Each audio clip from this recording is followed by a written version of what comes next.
In this episode, we chat with Kaitlyn Kenealy, a therapist and author extraordinaire. We hear about her rebel story, trauma, EMDR, and other modalities, unpeeling the layers of the onion. Yes, everything to bring us back to ourselves and our autonomy.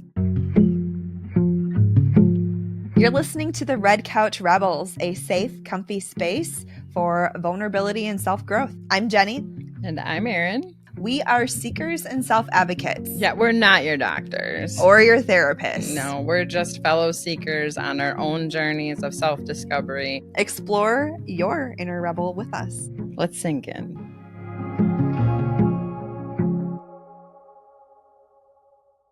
So glad you could be with us today, Kaitlyn. Yes, absolutely. Thank you for having me.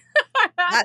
I was going to say welcome to the red couch, but you're on the green ones. But I'm glad we're both, we're all comfy and cozy here. I was admiring your couch before, actually. Thank you. Thank you. I have a green one too. Red chair that I normally sit in. Yep, but perfect. Next time I'll be on that one.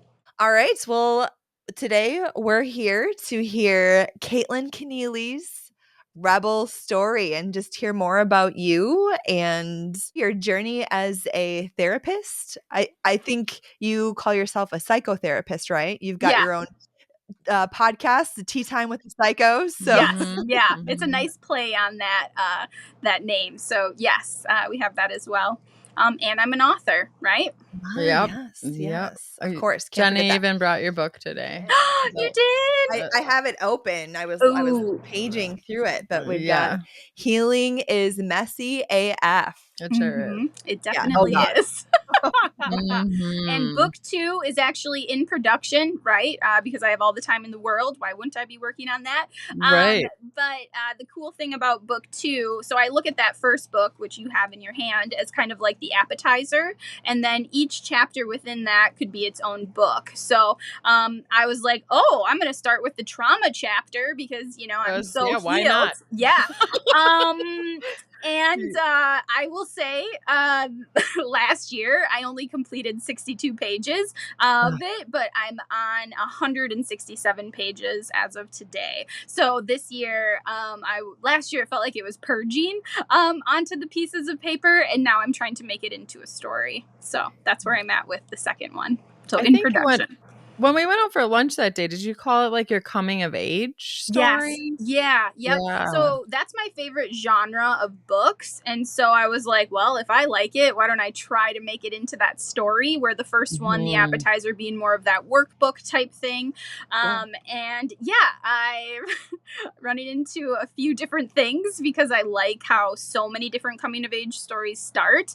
And so I think I'm just trying to find my voice with mine. But I have the content. So I feel like that is good. 167 pages of content. Now it is trying to move it into a coming of age story with trauma.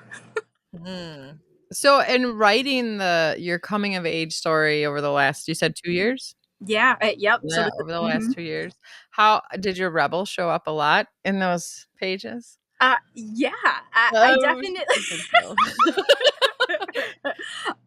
That's where, last year when I said about 60 some pages of purging, of really thinking and focusing on those traumas that, we know trauma is complex and healing is complex. It's messy AF, like my book is saying. And even when you think you get to this healed point, which obviously I feel that I have, it brought up so many other pieces.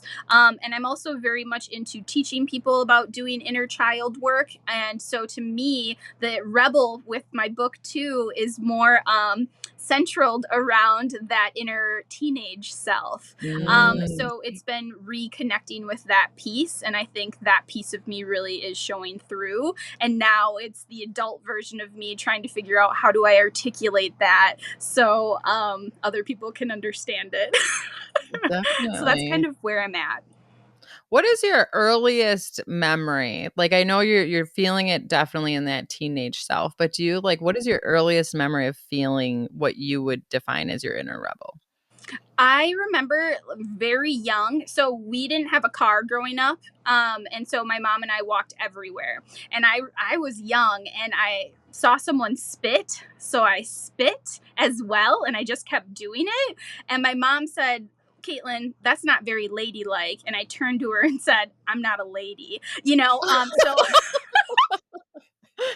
I would say very, very early on is Yeah. when I noticed those things about me. And yeah, Don't put me in a box. Is that yep. kind of what you're saying? You don't label hmm me. Right. Yeah. Yep. Yep. And I had that from very young on, is what my mom would definitely tell you as well. So can you have you put words to it for yourself? Like everybody wants us to define the rebel, and that's the whole point of our show is that Yeah. we want to hear how it feels in you. How do you see it? What words do you put to it? Again, I think centrally, especially from a clinical lens, I see my very rebellious side as that inner teenager, right? And which would make sense because that's the population I'm best with, right? Like, give me a defiant Mm. teen, and I'm most likely going to make it happen because that is a similar age range. But then I was reflecting, and again, that story of being so young is that I've always had this very strong purpose and sense of social justice and rights and advocacy that I think I didn't recognize that that's what it was very early on, right? But it was Right. more of when I got into my first college experience. I took my very first gender and women's studies class. That changed the trajectory of my life, right? Which is all Mm. advocacy, social justice. So the rebel within me, I think, is more tamed or professional through a bunch of different lenses or experiences. But my first master's degree is in gender and women's studies, right? And so that to me is a part of being that rebel, and everything that I do probably goes a little bit against the grain. My first book, the title of that, going against the Mhm. grain. And Mhm. so the rebel for me is pushing things in a lens that is trauma informed, and that is social justice orientated. Can we dig a little bit deeper into how did that feel? Because I'm totally relating to what you say about the social justice Yeah. aspect. I came into this world with like super strong beliefs on equality. So it didn't take much to trigger me. Other people could use that as a weapon against my emotions to get me hyped up, right? So how did that feel in you, and how did you recognize that you had those values, even if you couldn't put words to it then? Like, what did it feel like? My sense, and the best way I can describe it is I've always had this very strong sense of intuition and connection. So when I think back to elementary, I wasn't siloed into one group, right? I could get along with everybody. So my mom actually would describe it as being kind of like a chameleon.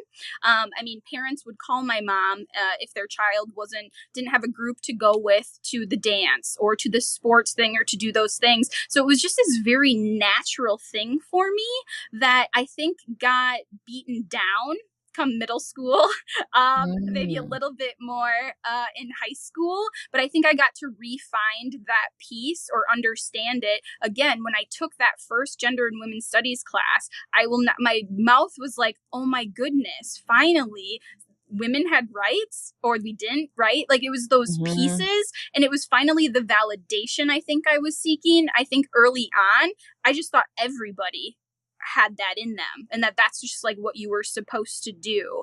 And then I think obviously different traumas or experiences that I had during middle school and high school, then the rebel side was more of like that defiance, right? But Mhm. still in Mhm. that lens of social justice, where again, even in high school or in middle school, I could pretty much blend in and get along with everyone. I'm feeling this, I don't know, maybe it's my intuition, but the idea of like your youth, out of college, and just knowing you over the last couple of years as we've, collaborated on different Yeah. things in the community with the Women's Fund and things like that. I know you're also a dreamer. Like you've got big ideas, right? It ties into you starting your business, you being an author, all of this stuff. What's your relationship, like past or present, with like your rebel and your dreamer? Yeah, I think that they're definitely intertwined. I will tell you this. I thought I have visions. I can see things, okay? And it wasn't until adulthood that I started to learn, like, Kaitlyn, people don't think like that. Not everybody does. And so that's what kind of that, like, all of a sudden these realistic things of not everybody catches that vision. Not everybody can see that. Not everybody sees, like, when I think about things and I visualize things, it's like for 5 to 7 years. And if I can see it in my head, I know I can create it. And that's just me being very in Mm. tune with myself and knowing those things. And I think I've always had it. So originally, when I went to college, I wanted to be an actress, right? I was in school plays, I was doing all of those things, right? And then someone tells you you're not going to make it, then that you should be a teacher. Okay, sounds good, right? And then you kind of go down that path. And then I was like, no, I don't want to be a teacher. I want to be a history major and a minor in gender and women's studies. And when people told me, well, you're not going to do anything with that, yes, I will, right? Like, it's very much Mm. like continue to get back into a corner. And I don't do it from a negative or a vengeful thing, but I'm just like, okay, well, right. I remember I was so excited to graduate undergrad with a history major, gender and women's studies minor. I got into my graduate program for gender and women's studies. There was the celebration, and I'll never forget one of my dad's friends was like, well, you're never going to make any money. You should go be a vet. And I was like, what? What? What does a vet have to do with gender and women's studies? So Right. that rebel within me is always like, okay, well, let's see what I can pull out with it, and going against the grain. And so I don't know if it's my blood type or what, but I Mm. feel like it's always been there. It's been silenced at times or diminished, but definitely now, at this age and with all these other things going on, I just feel that rebel just keeps getting sharper and sharper. And I sometimes even prove myself like, oh, wow, I really did that, or I got to be a part of that. But I also want to say that rebel really comes from my core values, right? Mhm. Of integrity, ethics, and passion and purpose and mission. And I just feel if I can pull those all together, which I'm able to do in certain arenas, that rebel continues to show through. I want to circle back to the when you were young with the moms calling your mom Mm. to get Yeah. their kids connected socially. Do you feel that what I heard you say was that you had a value for or a natural way of making people feel like they belong? Like Mm-hmm. Brene Brown talks a lot about Mhm. belonging, right? Yep. Do you feel that that came from your mom? If she was like the one that was she encouraging you to do that, or did they know you as a person and knew that Kaitlyn was the one that was connecting, or did your mom hand that down to you? I think it's a combination. So I grew up in a single parent household, and my brothers and sisters on my mom's side, they were 6, 7, and 8 years older than me. So I was always with my mom. My compassion, my work ethic, all of those things come from her and the unconditional love that she gave me. And so to me, it just felt very natural to do those things and unnatural that other people didn't. But I didn't ever like sit with that and Mm. think too much about it, or maybe because my brain wasn't developed in that way yet to do those things. But it was just those natural things that I just thought, right? Well, why can't everybody join, or why don't we include everybody? And if nobody is going to do it, I have no problem doing those things. So I think it's sharpened over time. I'm much more aware of it, but I also just feel like some of it was a natural gift. And then some of it absolutely was the influence of that unconditional love that my mom always showed me. I mean, even my book that Jenny has right now, it's dedicated to my mom and Mm. watching her go through things. And so, yeah. What a gift, like, to have that if you had it in yourself and your mom nurtured it, like, she Yeah. watered that seed because, Yeah. I recently heard someone talking about she had a very positive upbringing and her inner voice is her parents, but it's all Mm. very loving and all very positive. So, like, she doesn't know what it's like to live with an inner critic.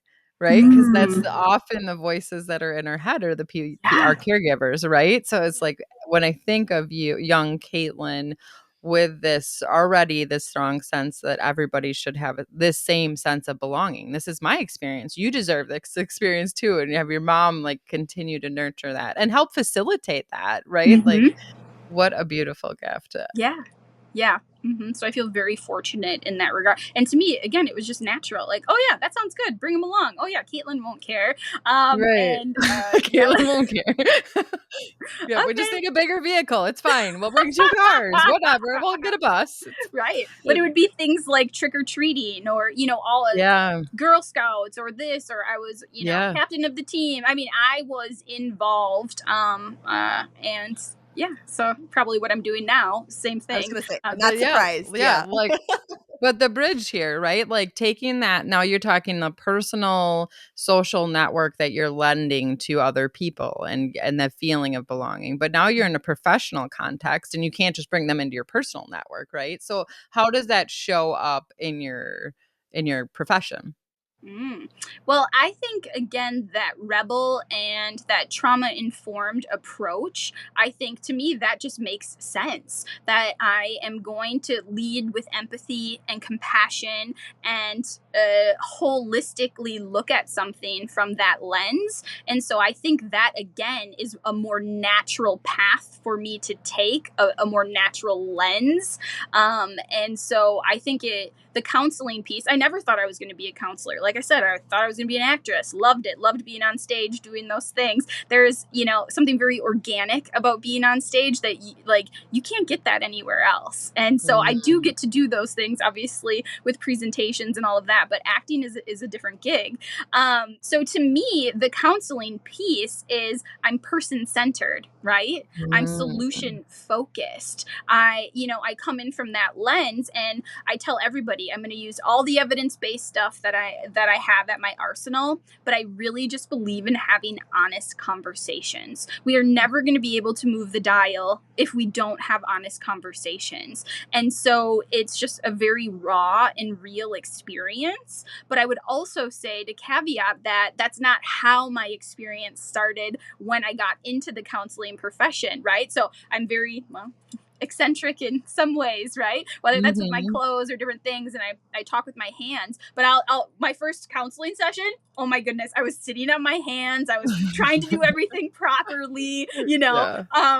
by the book to the T, because you're trained in that, and it's a heavy thing. But what really changed that was COVID. Okay, so the counselor Kaitlyn pre-COVID counselor versus after COVID. Now I'm just like, it's probably more of that rebel that's in me, because I've never been trained to counsel during a pandemic. Okay. And I was going through it with everybody else, and I didn't have answers. People come to you for answers, right? Or at least guidance.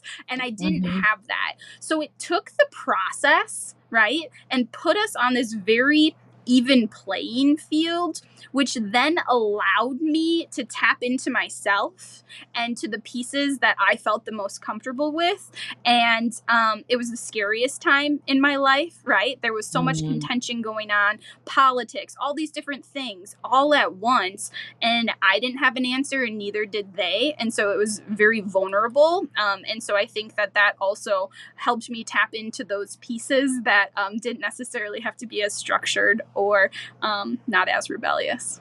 So as an eccentric, natural, rebellious person, how did it feel going through the preparations to become a therapist? And can I just preface this real quick? And what made me want to ask you this question is Dr. Gladys, who wrote The Well-Lived Life, and we mentioned this with Jenny too. She also is a rebel, and her parents were osteopaths.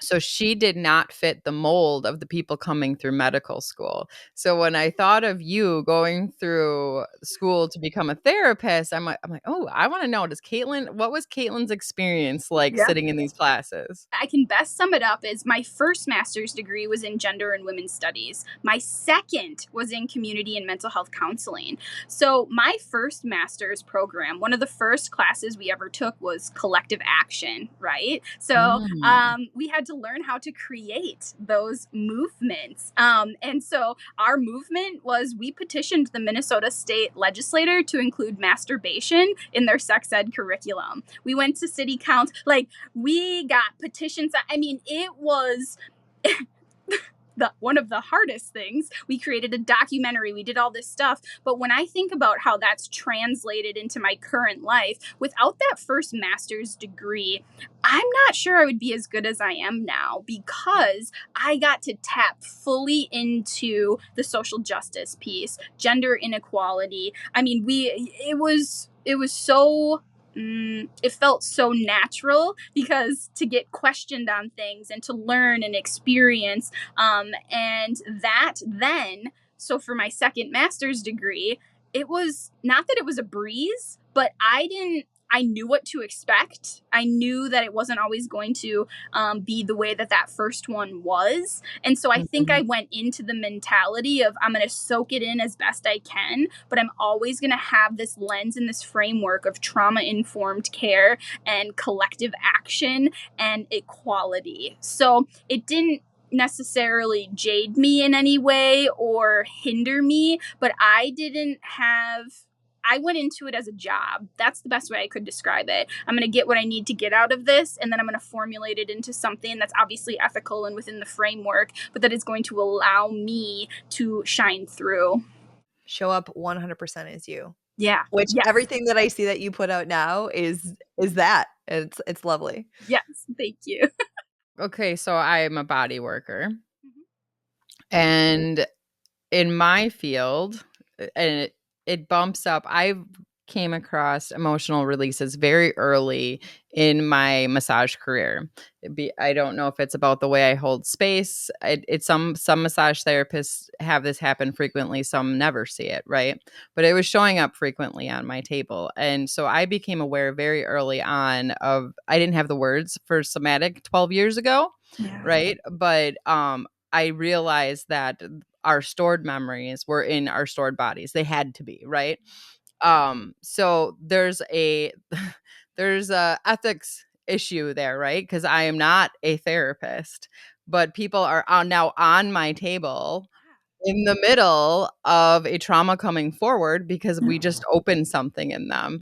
So like, as you're working in your profession that has very structured ethics and boundaries, I think that it's hard when you're trying to find, there's almost like a gray area that has to show up, because now we're here. I don't have a therapist that I can call on speakerphone and be like, walk them through this, right? Like I had to develop the skills to help bring them back to present, or to just let it be what it is, whatever that was. So I'm imagining for you in therapy, as you're like actually in the profession, you really have to do a lot of work to find those ethical barriers that are not exactly defined, right? When you're in the practice, it shows up differently than how they taught you. Oh, yes. The best way I could describe the second master's, which is the mental health one, I feel like they teach you the skeleton. And then we have to put in the flesh and everything else in between. And I'm just like, oh my goodness, which I am grateful for, the skeleton piece of it. But until you're actually in it, I mean, the different versions that people counsel, like now if you have me as your counselor, I'm more seasoned, but those first 3 years I'm learning, right? And it's trial and error. And what I would say is, you try things and then, you deeply reflect. And so for me as a therapist, I want to practice what I preach. And not every therapist does, and that's okay. But if I'm going to ask a patient to do something, I want to be willing to do it myself. So like I discussed in the book, in the anxiety chapter, during COVID, I was having panic attacks in my sleep. Okay. I was waking up and it was like I was on 100 different radio stations.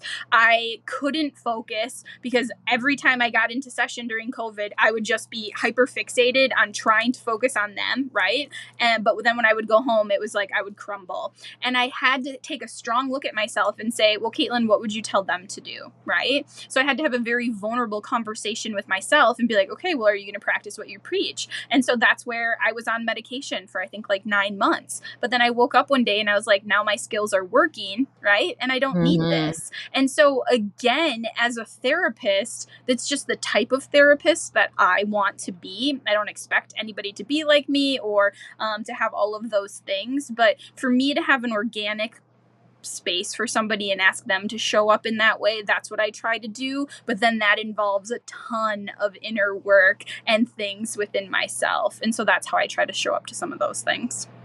It's reminding me of like the practitioner's oath that we're writing for the network. Yeah. And like how do you show up for your clients, patients, whatever language you use, right? And one of our most important values that we want included is that the practitioner sees themselves as a member of your wellness team. They're not there to like say, this is what is going to fix you, but like we're in this with you as you're figuring it out, and putting the autonomy, keeping the autonomy in their hands to Absolutely. decide Yep. what is for them next. Because like I think sometimes people do show up in therapy or on the massage table or whatever practice and are looking for the fix or the answer, right? Yep. So like rebels by nature though, we want our autonomy. Like I know when I show up in a doctor's office, like you can give me your advice, and I'm teaching my son the same shit. Yep. I'm not kidding. Like middle of doctor's appointments, I'm like, and how do you feel about that? I hush the doctors. How are you feeling about that, right? Yeah. So I don't know how often that shows up in therapy. Do you feel like, I hear you saying that you're kind of showing up more as an equal or someone alongside them, helping them through it since COVID, since stepping into your vulnerability, offering your wisdom and perspective that you've gained from everybody you've spoken to and all your experiences. But do you see yourself more alongside them or like holding their hand and helping them up? It's a subtle difference, but Sure. I'm just curious. Yeah, so the analogy that I use, and I'm also in private practice, so I think that that helps too, is that we offer a free 15 to 20 minute consultation. Come and meet with me because the research shows if you're going to connect with your therapist, you're going to have better outcomes. Okay, so I try to Absolutely. eliminate some of that piece right away. And so typically by the time they're working with me, they're pretty invested in that process. And how I explain it beyond I'm obviously going to use evidence-based approaches, but really believe in having honest conversations. And I use the analogy of we're driving in a car together, okay? So I'm probably in the driver's seat right away, right? You're next to me. Then we're switching seats, okay? Then I'm in the back seat, and then I'm out the door. And it's not that you can't come back to the to the driveway and ask me to come on in, but I want to equip you. And so to go to the medical example piece, I referenced my book in there, and what I did is I don't know, it was like 3 or 4 pages I had written down with my symptoms with my doctor, and he knew, like, he was like, okay, so shut the door. And how often do you get like over an hour with your doctor to explain things? And he took that time. And then also once the book was published, I gave it to him, and it was just this very nice organic moment. Like he was, messaged me like, that was a beautiful portion because it's, he's in it. But what I try to teach patients then is, so then maybe half your session, we're just writing down your symptoms, because white coat syndrome is also very real. And so I'm the same way. I walk in and I am sweaty and I forget things. And so to me, it is that next to you approach, but hopefully then I'm in the back seat and then I'm out the car because I got to get into another one and keep that moving. But that, you can always come back because we've built and established that trust and rapport. So as a clinician, I spend a lot of time getting to know the person, the trust and rapport. I won't do EMDR with anybody right away because I want to know them as an individual. Not every EMDR therapist, they get to do their own thing. That's my approach, because when we're in it, then I can pick up on nuances that I'm like, Okay, right? Because then when we process after, then I can pull things up. And so to me, it's actually probably more of a comfort level for me and a safety level for them. And I think it enriches and deepens the process of EMDR. So that's also my approach when I use that modality with patients. So, in case there are people listening that don't know, how would you describe EMDR? Sure. The closest that we're going to get to magic. Okay. I thought that was psychedelics. Even closer. Different Even podcast. closer. Hey, different it's episode. coming. Different episode, Wisconsin yeah. is very slow, but Yes. yes, No, it but is I love coming. all the research that's coming out about that. I'm absolutely for any modality that is going to be effective for people. But when it comes to EMDR, the mouthful is eye movement desensitization reprocessing. Okay. One of the most effective, one of the most effective modalities to treat trauma, anxiety, you kind of name it. Okay. And you do a whole protocol. That's the ethics part of it, and I find a lot of value in that, and I take a lot of time with that, again, to get to know the patient. And you pick a memory because as Erin was saying earlier, we trap emotions in our body. Okay. Once we pick the memory, then I use the light bar. Some people do tapping. There's other ways to kind of go about it, but you process that memory. Sometimes you can process a memory in one session. Sometimes it could take 4 to 10 sessions. It just depends on how kind of deeply rooted that memory is. So the best way I would describe it is every memory, if this is the memory, has roots. Okay. And what EMDR has the potential to do is make the memory more livable with, because we can't erase it. You're not hypnotized. That's what people ask me all the time. But what it does is it takes away the sting of the root and, again, makes that memory more livable with. And so you can get an instant relief, whereas talk therapy, I could be talking to you for 3 to 6 months. But if we find the right memory, we process it properly, in a session or 2, you could walk out of here with some relief. So do you want me to tell you when I did EMDR? Yeah, absolutely. Okay. So in order to get trained in it, you also have to do it yourself. Okay. And they didn't use the light bar. They did the original one where you're using your hands, which, again, they say is the most effective due to energy, right? Because you create this energetic bubble. So it all makes sense. Okay. Well, so we had to practice it, and I was like, I do not know this person. I am not giving them a deep trauma, right? Like, you don't know me like that. So anyway, I still did one, like if we do it on a scale of 1 to 10, where 10 would be the highest disturbance and 1 would be the least, right? I probably gave them like a 3 or a 4. Right. And so the memory that was kind of associated with it, I talked about, I knew what it was. So that's why I picked it. But every time that memory or a situation popped up, I would always get this knot in between my shoulder blades. Okay. So here we are processing the memory. Right. And I should preface this. With EMDR, some people are a little bit more body sensations. Some people are more movie scenes, a combination of it. So it just depends on the person. You just don't know until you're in it. Well, that first one, I was much more body sensations. And what happened was, so we're processing, and I can feel that knot, right? And all of a sudden, we're going with it. And kind of like when you pop a pimple, you know that feeling, right? It was like it popped, and then I was more body sensations for this one, and it was like warm, and it was like I vomited out energy. Oh, yeah. I shed a tear, and then I said, what were we talking about? That was like, 5 or 6 years ago, and that knot has not been back since. Wow. Okay. So I was like, oh, let's do a bigger trauma. You know what I mean? You're hooked. Yeah. So now I was like, oh yeah, I trust you. So the next trauma that we did, I would probably say it was still about a 6 or a 7. That was much more movie scene in my mind. And how I know I processed the movie scene, I walked out of the scene backwards. I shed a tear. And then I said, what were we talking about? Yeah. And so that was my experience with it personally. But other people's experiences are similar yet a little bit different. But the core of it is the magic of it is they walk out with that sense of relief. And that's just a very beautiful thing to see, which I'm sure, Erin, you probably get to see a little bit more of that than I do with talk therapy. Energy work and yeah. But the part of EMDR too is getting both sides of the brain involved, right? Because that's the back and forth, right? So it sounds, I didn't know energy work was a component of this. So thank you for It makes sharing sense. that. Yeah, it definitely makes Yeah. sense.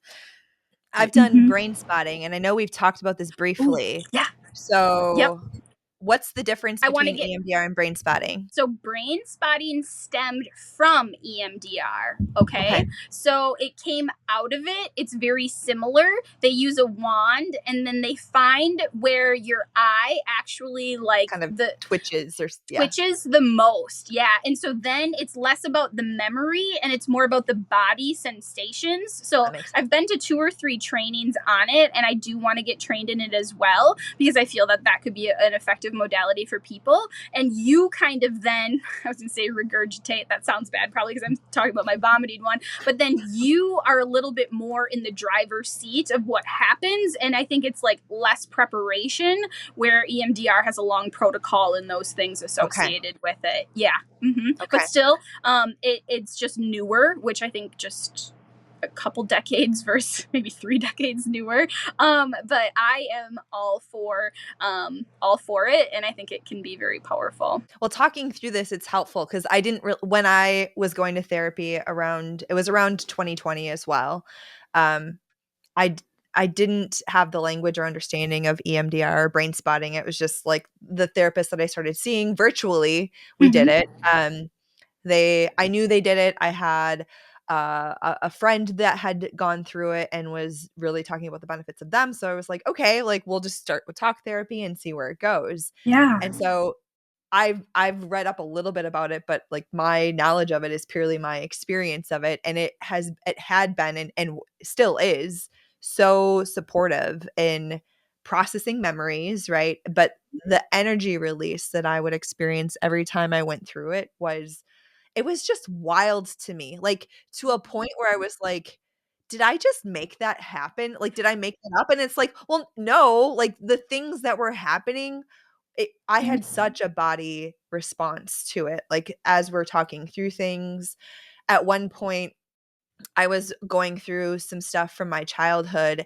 and I was like sharing the memory of like sitting at the organ that we had in our living room in our trailer and my fingers started twitching. And I was like, okay, I'm not doing this, right? But like, it was just this interesting, just going with it, letting my body process and feel what it needed to feel. But yeah, my relief after it, I didn't have the same reaction as you. Like, okay, bring on the next one. But for me, it was, okay, this is doing something, right? And for me, like different times I would feel like at one time I remember like wrapping up the brain spotting and just doing a little bit of talking after with my therapist.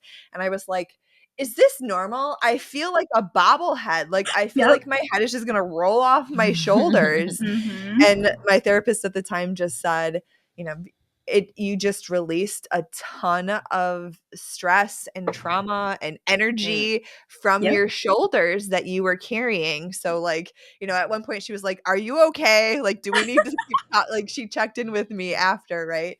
Yeah. But yeah, it's little things like that. And I processed the memory of the passing of my dog, which was very traumatic, like at home and things like that. And I remember I was like, why am I like burping? And like at one point I felt like I was gonna vomit. And she was wonderful. She just walked me through like you're going through your memories, right? But your body is feeling the things that you just like you couldn't feel like you were feeling it then, but you couldn't, like you just were so disassociated and nervous system For sure. out of this I was out of my body like completely in that. But I could not speak more highly of it. It Awesome. changed so many different memories for me, and I'm sure I could do more, but yeah. But I tell everybody too, even with EMDR, yes, I wanted to do the next one, but we take a break in between. Yeah. And, you know, the EMDR is always going to be there. The brain spotting is always going to be there. It's you checking in with your body and what feels good to you with those parameters. But that's where I don't love trauma, but I love the patients that I work with, and why I specialize in it is because my definition of trauma is anything that dysregulates your nervous system. Okay. Oh God, And that's like every day. correct. Yeah. So think about that, Jenny, with what you're saying.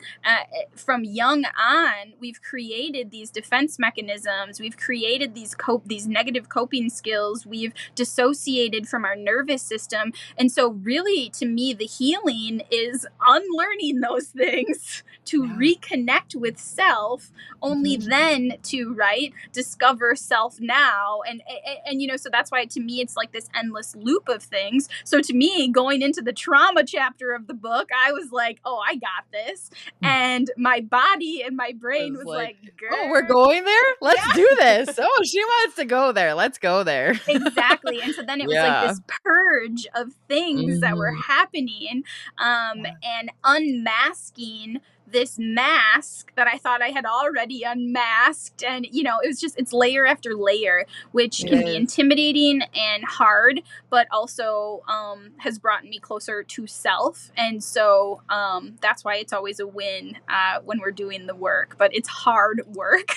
Otherwise, everybody would do it. You know, that's the truth. Yeah. Everybody would do this if they had the opportunity to, or But I also find those additional layers as you start to surrender to the fact that there will always be more layers.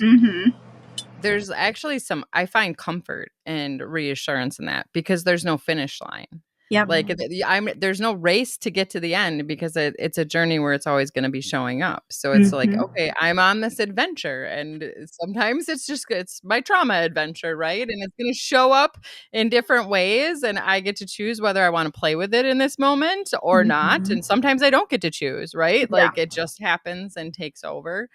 But I have really settled into a comfort of that. My best friend Karen and I, years ago, when we started doing this type of work with each other, she said, are we going to be doing this when we're like 85? I sure as shit hope we're not doing this when we're 85. It'll just look a little different. Yeah, right? yeah. The like really core layer, right? Yeah. Maybe it'll show up less frequently in our lives, but I think that there will always be something there to just explore if you're willing to. Yeah, for sure. Absolutely. Yep. And unlearning what I feel we've been socially constructed into, you know, not being with self, right? Being outside of self. And so when we heal, we have to, in the book, what I say, the only way out is through or in, right? So we have to, but we typically aren't trained in that. So that's where, again, I think it's easy to stop the process because we don't know. And are we comfortable with being uncomfortable? And most of the time we're not. So that was one of the things, like the first things that I can remember the therapist that I was working with in 2020 saying, like, get comfortable with discomfort in this process. Yes. Yep. Absolutely. And, they're also saying about our generation, though, that we are the least comfortable in discomfort because we are living such a physically cushy life compared to past generations, right? Like we are very averse to discomfort, they say. But now that when you bring in this reflection of like, I feel our generation is doing a shit ton more discomfort in the mental health realm than anyone else did. So maybe we need some of this physical comfort and security for us to be able to dive into that, where our parents weren't exposed to this. A lot of our parents, I know a lot of this stuff stemmed from the 70s, from the hippies, but the majority of people were not exposed to this as even an option. And that generation some of them look at me like I'm nuts. Like, I don't even know how you think of this stuff. But they also had different challenges than we did. For sure. Absolutely. And the lens I try to take with that is we have an opportunity And so we can lead the charge with the evidence-based stuff, with what we're learning. And then how do we then empower this next generation? Because they are talking about it. Some Right. of it good, some of right, but same with us. Some of it good, some of it bad. Mhm. And so, how do we then enrich their experience and equip them? And then come the car analogy. How can we all be sitting in the car together so that then the next generation after that could hopefully have a better outlook on it? And so, that to me is prevention. So the campaign Mm. that we just did was dedicating 20 minutes a day to your mental health. That's hard to do. Trust me, I know. Yeah. But to see so many people, I mean, the collective group, it was almost 12,000 hours that these people dedicated to their mental health in 31 days, right? And so to me, it's an opportunity to be like, prevention is going to be key to all of this. And then back to what we were talking about earlier, putting patient care back into patient hands, but giving them the space of like, hey, this might work. Hey, this could, right? Let's try this, and being flexible with those options and not so the doctor said it and this is how it is. So I see a shift in that. They're projecting by 2030, which our healthcare industry is going to be completely different, which we're already seeing those things. And so to me, I'm an internal optimist. Again, I can see it in my head, and as long as I can do that, I stick with that. And so that makes me very excited about what we can do next, and then hopefully the next generation can kind of pick up and kind of keep that, because the only true way to heal is through prevention, and it's just what we do. Pretty rebellious, huh? Yeah. Cutting edge, or I guess it is rebellious to be on the edge of things, to be, because often that puts us on the edge of society when we're looking for progress in any way. If we're not sitting in the center of status quo, that does make us rebellious to move things, right? Yeah. Well, and I think, I mean, what we've been saying is, our rebels, the rebellion network that we're pulling together, the community, it's all about rebelling against the status quo of disconnection. And I mean, you've named it here, disconnection to self. And then how does that show up in relationships? So, social media, how are we showing up disconnected to self? And then that amplifies our disconnection to other people. So it's this, rebellion against the status quo of how we used to think. I think it's, as you noted, transitioning, it's shifting the concepts of mental health and that stigma. I mean, you referenced that in the book.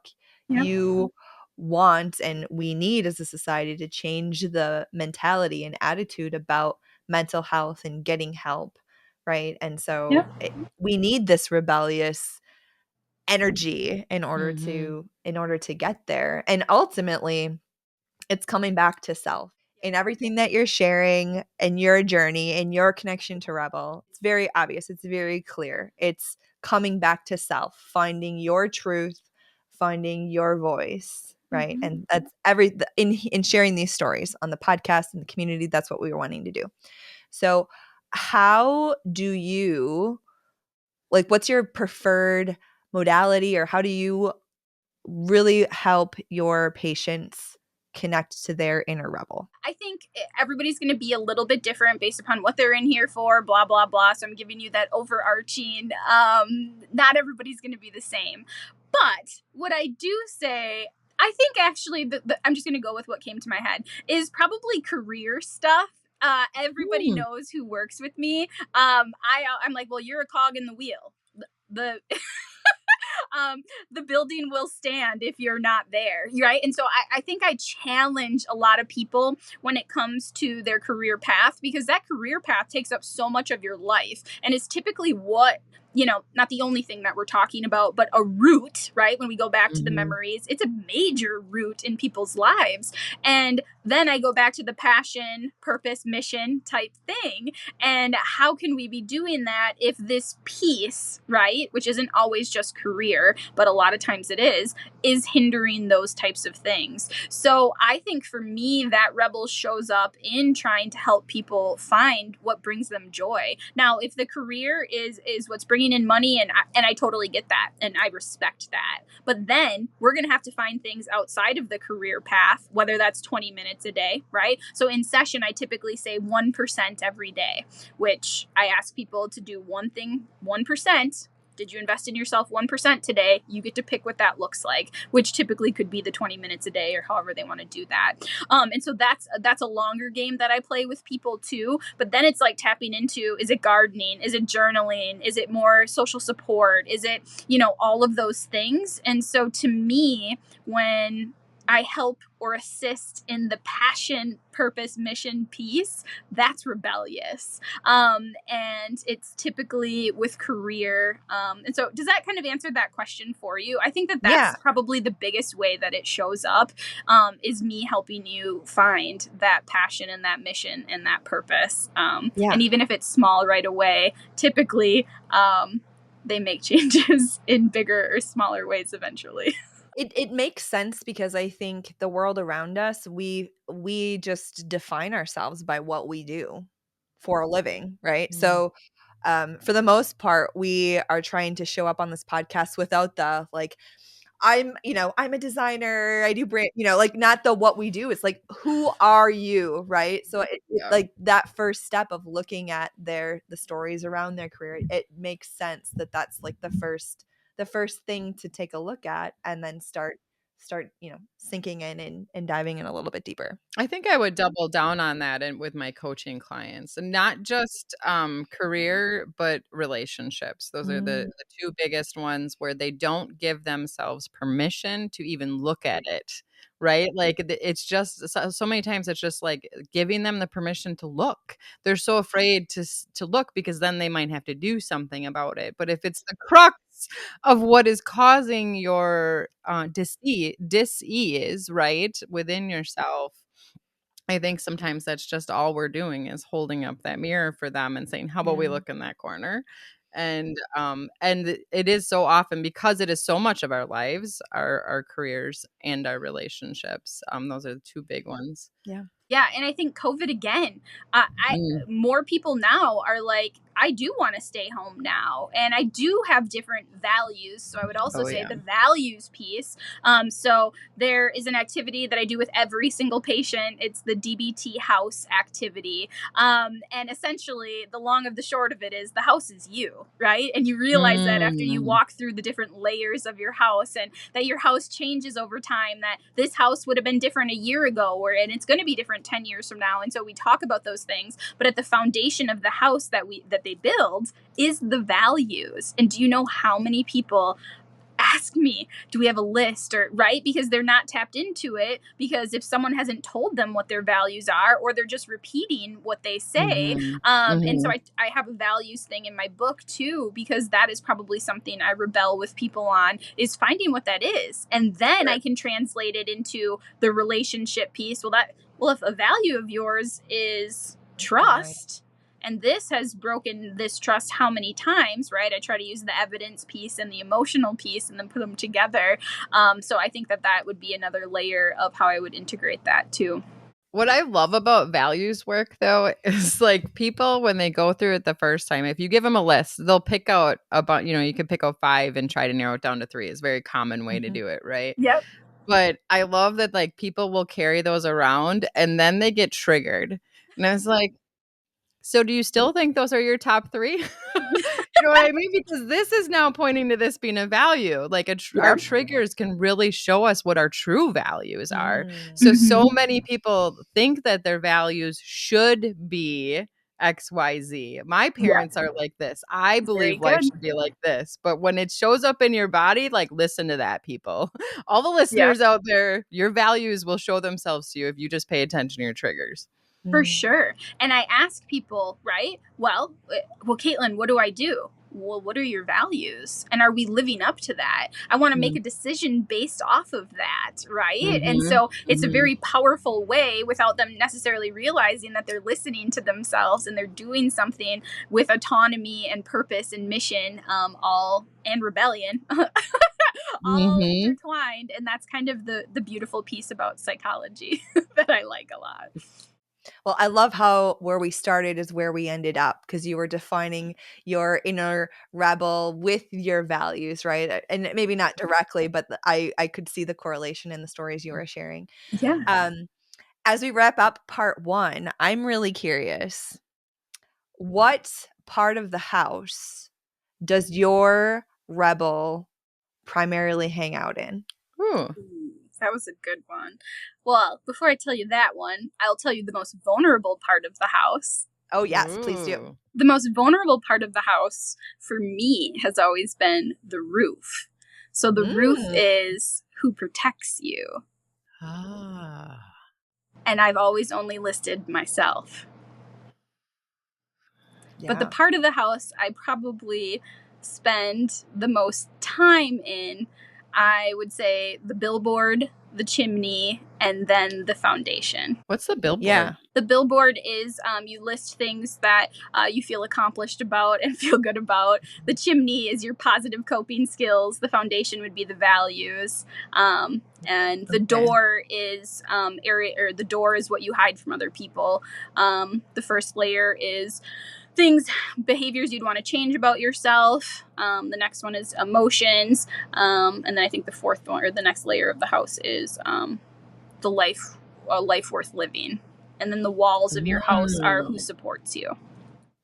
Wow. Looks like I need to do some digging into that. I'm Yeah. curious. I'm very curious. I'm like, this isn't in your workbook. I have a very spatial mind, and obviously I love psychology. So blending those two, I'm sure I can equate that also to what I've seen of somatic patterns in the body. So like my inner connector. Like, Yeah, I love your connecting. My systems systems thinking wants to connect all of that to everything that I already know. So Yeah. I'll be Well, listening. and when you do the activity, because the roof is who protects you, but the walls are who supports you. And everybody's like, well, aren't those the same? And I'm like, well, you get to decide that. Maybe, and maybe then, not. Mm-hmm. Yeah, in my master's program for counseling, when we first did it and we all had to put our houses up, which I don't know why we had to do that.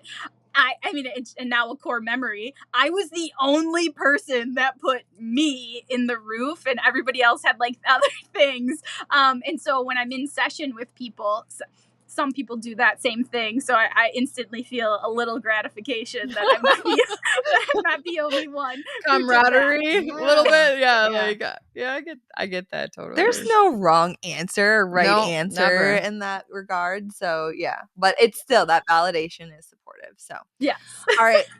Well, we are going to pick this conversation up, part 2. Thank you so much for joining us on the Red Couch. We would love if you would head on over and subscribe to the podcast and leave us a review. It helps us tremendously as we rebel against the status quo of disconnection. We need you. We appreciate you. You can also head on over to our website, redcouchrebels.com, to send us a note and explore your inner rebel with us on our online network. We'd love to see you there.